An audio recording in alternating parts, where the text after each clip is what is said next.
السلام عليكم ورحمة الله وبركاته.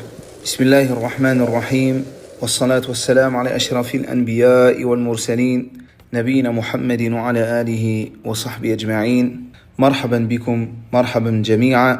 On continue bi'idhnillah sur la série des règles sur le manhaj et nous étions sur ce qui avait trait au nom et aux attributs d'Allah tabaraka wa ta'ala et nous revenons un petit peu en arrière du fait des problèmes de son récurrents sur les différentes chaînes. Wallahu al-musta'an. Donc nous étions sur ce sujet important qui est le fait de croire que tous les attributs d'Allah tabaraka wa ta'ala sont les attributs les plus élevés, de perfection, de louange, et ils ne contiennent aucun défaut, quel qu'il soit. Comme la vie, la science, le pouvoir, l'ouïe, la vue, la sagesse, la miséricorde, l'élévation, ainsi que d'autres parmi les attributs d'Allah tabaraka wa ta'ala. Et parmi les autres choses à savoir, c'est que Allah tabaraka wa ta'ala est parfait. Ses attributs le sont alors forcément aussi. Allah tabaraka wa ta'ala est parfait, ses attributs sont forcément parfaits. Et si l'attribut a un manque, et n'est pas complet, il est impossible qu'il soit un attribut d'Allah tabaraka wa ta'ala comme la mort, ou bien encore l'ignorance, l'incapacité, ou le fait d'être aveugle ou de ne pas pouvoir parler. Et Allah tabaraka wa ta'ala a châtié ceux qui lui ont attribué des attributs qui sont imparfaits et il transcende ce qu'il prétend comme défaut. De plus, Allah tabaraka wa ta'ala ne peut être imparfait, car il y a dans cela une contradiction avec la seigneurie. Ainsi, l'ensemble des attributs d'Allah tabaraka wa ta'ala sont parfaits et sont au summum de la perfection. Et il n'appartient pas à une personne de décrire Allah par autre que ce qui a été fait, que ce qui a été décrit par Allah lui-même ou son messager. Salawatullahi wa salamuhu alayhi. Ainsi, si l'attribut est de perfection et qu'il est en même temps imparfait, alors il n'est ni propre à Allah, ni non attribué de manière absolue. Il est important ici de détailler ce sujet. Il est attribué à Allah Azza wa Jal lorsqu'il est parfait. Et seulement lorsqu'il est parfait. Et il n'est pas attribué à Allah s'il comporte un défaut. C'est le cas par exemple de faire des stratagèmes, de ruser, de piéger, de tromper. Ces attributs sont de perfection seulement lorsqu'il rencontre un autre semblable. Ici, il ruse et Allah ruse. Et cet attribut pour Allah tabaraka wa ta'ala est un attribut de perfection. Mais ce sont des attributs qui viennent rencontrer l'attribut de ces gens qui veulent ruser, et Allah est plus fort en ruse qu'eux. Car le sens ici, barakallahu fikum, c'est qu'Allah Azza wa Jal n'est pas dans l'incapacité de s'opposer à son ennemi de la même manière que lui. Ainsi, il est tout à fait capable de le faire. Il est tout à fait capable de le faire avec ce que eux-mêmes font. Wallahu akbar. Et Allah est plus grand. Et ces attributs sont des attributs de manquement, de défauts imparfaits, quand ils ne sont pas dans cette situation. C'est-à-dire quand ils ne sont pas en train de rencontrer les attributs de ces gens. Donc on attribuera à Allah tabaraka wa ta'ala cet attribut en rencontre avec ce que eux-mêmes font. Et Allah est plus fort qu'eux en cela. Mais on ne l'attribuera pas en dehors de cela. Et Allah Azza wa Jal dit dans le Coran وَيَمْكُرُونَ وَيَمْكُرُ اللَّهُ وَاللَّهُ خَيْرُ الْمَاكِرِينَ. Ils complotèrent. Mais Allah a fait échouer leur complot. Et Allah est le meilleur des comploteurs, de ceux qui rusent. Ou dans le verset où il nous dit Innahum yakiduna kaida, ils se servent d'une ruse. Wa akidu kaida, et moi aussi je me sers de la ruse. Ou la parole d'Allah tabaraka wa ta'ala Innal munafiqina yukhadi'una Allah wa huwa khadi'uhum. Les hypocrites cherchent à tromper Allah, mais Allah retourne leur tromperie contre eux-mêmes. Ainsi, lorsque ces attributs rencontrent l'attribut de ces gens, ce que font ces gens comme ruse, comme tromperie, alors ce n'est pas un attribut qui est rabaissant et qui comporte une tare, mais au contraire c'est un attribut parfait qui vient rencontrer l'attribut de ces gens. Donc si on te dit, est-ce que l'on attribue la ruse à Allah Azza wa Jal? Comme tu le vois, il y a dans cet attribut, ou dans les attributs qu'on a cités, quelque chose qui n'est pas parfait. Et on voit aussi que lorsqu'il est pour Allah, alors il est parfait. Et qu'ils font partie des attributs qui viennent rencontrer les attributs de ces gens. Ainsi, lorsqu'on te pose cette question, alors, La réponse, elle est par tafsil, par l'explication détaillée. La réponse, ce n'est pas oui, et ce n'est pas non, mais c'est qu'il est rusé envers ceux qui méritent la ruse. Et c'est le meilleur des stratèges, des stratèges. Et il est meilleur en ruse qu'eux. Wakid ou kaïda. Wallahu a'lam. Ensuite, les attributs d'Allah tabaraka wa ta'ala se divisent en deux sortes. Ce qu'on appelle al-thubutiyya. Ce sont les attributs qu'Allah tabaraka wa ta'ala s'est attribué à lui-même. Comme par exemple la vie, la science, le pouvoir, la connaissance. Il est obligatoire de les attribuer à Allah de la façon dont il est convenable, car c'est Allah lui-même qui se les a attribués, et il est le plus savant de ses attributs. Ainsi, il n'appartient pas à un être humain d'avoir son mot à dire sur les noms et les attributs d'Allah tabaraka wa ta'ala, alors que lui-même se nomme et se décrit dans son livre, et que le messager d'Allah, salawatullahi wa salamuhu alayhi, nous fait part de ses noms et de ses attributs. Qui sont ces gens pour faire marcher leurs intellects sur les textes authentiques, pour prendre en compte ces intellects et rejeter la parole du messager d'Allah, sallallahu alayhi wa sallam? Ainsi, nous devons prendre en compte la parole d'Allah et la parole du messager d'Allah, sallallahu alayhi wa sallam, même si cela peut nous paraître étrange à l'oreille, même si nous ne comprenons pas de prime abord, même si cela peut paraître étonnant. Et nous ne devons pas faire marcher nos intellects afin d'accepter ou de rejeter. Mais c'est at-tasdiq wa at-taslimu lah, le fait de se soumettre et de croire en cela. Ainsi, concernant ce type d'attributs, il est obligatoire de les attribuer à Allah de la façon dont il est convenable, et Allah est plus savant de ses attributs.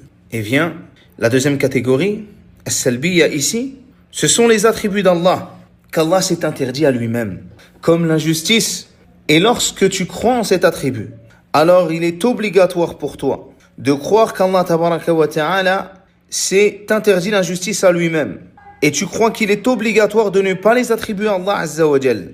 Et il est obligatoire que tu crois fermement qu'Allah azza wa jal possède l'inverse dans la forme la plus parfaite. Car se désavouer de ce genre d'attribut, comme ici, l'injustice, n'est considéré comme parfait que lorsqu'il y a quoi? Il y a l'attribution de son opposé parfait. Et Allah tabaraka wa ta'ala yaquluhu fi kitabihi. Allah azza wa jalla le dit dans son livre, وَلَا يَظْلِمُ رَبُّكَ أَحَدًا. Et ton Seigneur ne fait du tort à personne. Il est donc obligatoire de ne pas attribuer l'injustice à Allah azza wa jalla, tout en ayant en même temps la croyance qu'Allah tabaraka wa ta'ala a la justice, qu'on lui attribue cet attribut de justice dans la forme la plus complète. Parmi les autres points encore qui font partie de cette croyance, les attributs al-thubutiyya qu'Allah tabaraka wa ta'ala s'est attribué à lui-même, comme on a cité précédemment, se divisent en deux. Il y a al-dhatiyya et al-fi'liyya. Al-dhatiyya qu'on peut traduire lorsqu'on essaie de traduire mot à mot comme étant des attributs, et c'est un essai de traduction, comme étant des attributs d'essence. Mais parfois la traduction est meilleure lorsqu'on traduit directement par une phrase, comme ici le fait de dire que ce sont les attributs qu'Allah n'a ni cessé, ni ne cesse d'être décrits par eux, comme par exemple l'ouïe ou la vue.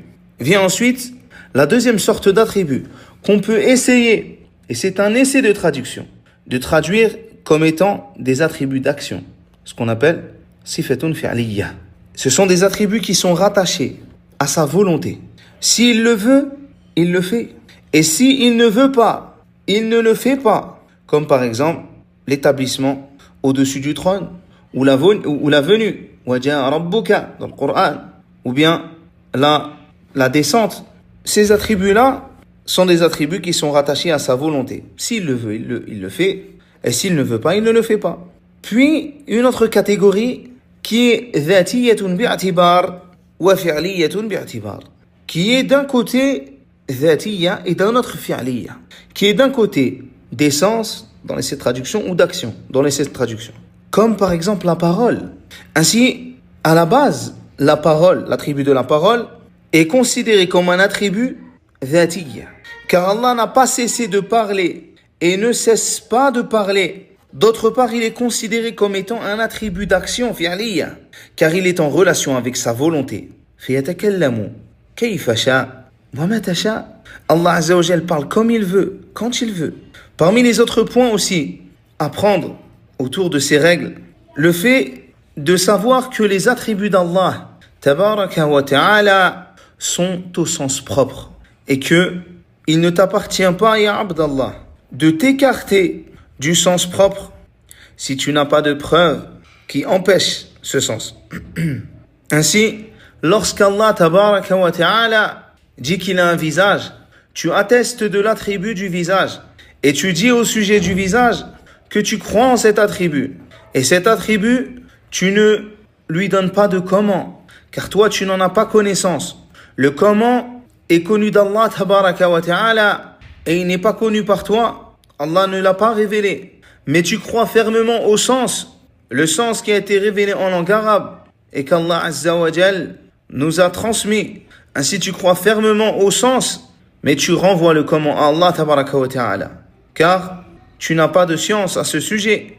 Et concernant cet attribut, tu ne fais pas ressembler cet attribut aux créatures et tu ne fais pas ressembler les attributs des créatures à ceux du Créateur, ni même tu ne fais ressembler cet attribut à quelque chose, car tu n'as aucune connaissance de cela. De même que cet attribut, tu ne lui donnes pas des interprétations erronées en transportant le sens propre de l'attribut vers un sens figuré sans aucune preuve, en disant par exemple que le visage d'Allah, fahuwa thawab, que c'est sa récompense, ou en disant frauduleusement que les mains d'Allah, c'est sa puissance.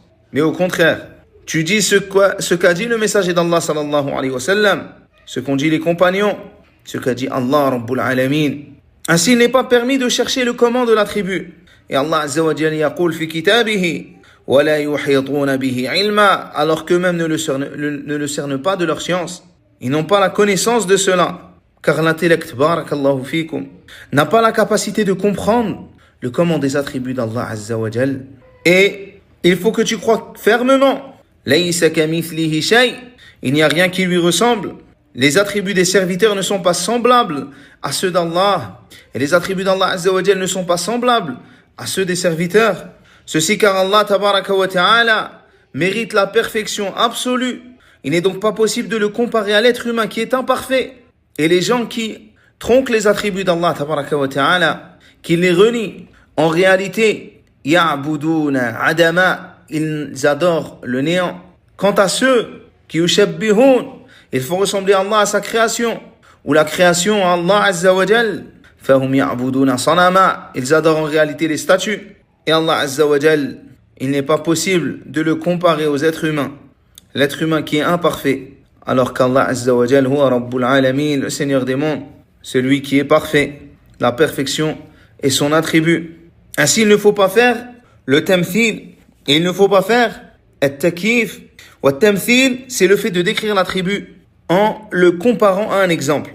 Comme par exemple une personne qui va dire que la main d'Allah est comme la main de l'être humain. Wa takif, c'est le fait de décrire l'attribut sans le comparer avec un exemple particulier. Ainsi, la personne se met à imaginer le comment d'une main sans que cela soit une main semblable à celle de la création. Il n'est pas permis d'imaginer ces choses. Et ceux qui renient les noms ou les attributs d'Allah Azza wa Jal et qui détournent les sens apparents des textes, al-mu'attila, qu'on appelle aussi al-mu'awwila, nous leur disons que la parole de ces gens contredit l'apparent du texte, ainsi que la voix des pieux prédécesseurs. Et malakum dalil, vous n'avez pas de preuve. Il n'y a aucune preuve véritable à cela. Man salafakum, qui vous a précédé dans cela, il n'y a aucune preuve à cela. Et ils se sont écartés de la voix d'Allah et de son messager, salawatullahi wa salamuhu alayhi, en fonction de ce qu'a dicté leurs intellects. Et si c'était l'intellect que l'on devait suivre, alors il y aurait autant de façons de suivre différentes qu'il y a d'hommes. Mais ce qui nous a été ordonné, c'est de comprendre cette religion avec la compréhension du messager d'Allah, sallallahu alayhi wa sallam, et des pieux prédécesseurs. Et aucun d'eux, et aucun des imams de guidés n'a tronqué les noms et les attributs d'Allah, tabaraka wa ta'ala, les a reniés ou les a interprétés faussement. Au contraire, Al-A'imma parmi eux Malik, lorsqu'il a été questionné sur l'istiwa, sur l'établissement au-dessus du trône, l'élévation, il répondit à ces ambiguïtés. Et il dit que l'istiwa Ma'loum que l'istiwa c'est une chose connue. Le sens de l'istiwa, le dalil de l'istiwa qui est dans le Coran ou Sunna est une chose qui est connue. Quant au comment, فهو مجهول, et dans une version غير معقول, il est inconnu. Et dans une autre version, il est inconcevable. Et il nous dit وَالْإِيمَانُ بِهِ wajib, et l'obligation en cela, la croyance en cela est obligatoire. وَالسُّؤَالُ عَنْهُ bid'ah, tandis que le fait de questionner sur cela est une innovation.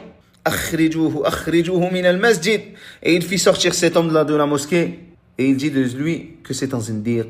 Ainsi nous devons craindre Allah Azza wa Jal et ne pas oser dire autre que ce qu'a dit Allah et le messager d'Allah sallallahu alayhi wa sallam au sujet d'Allah Rabbul Alamin. Et le plus grand mensonge que tu peux faire, c'est le fait de mentir sur Allah et son messager.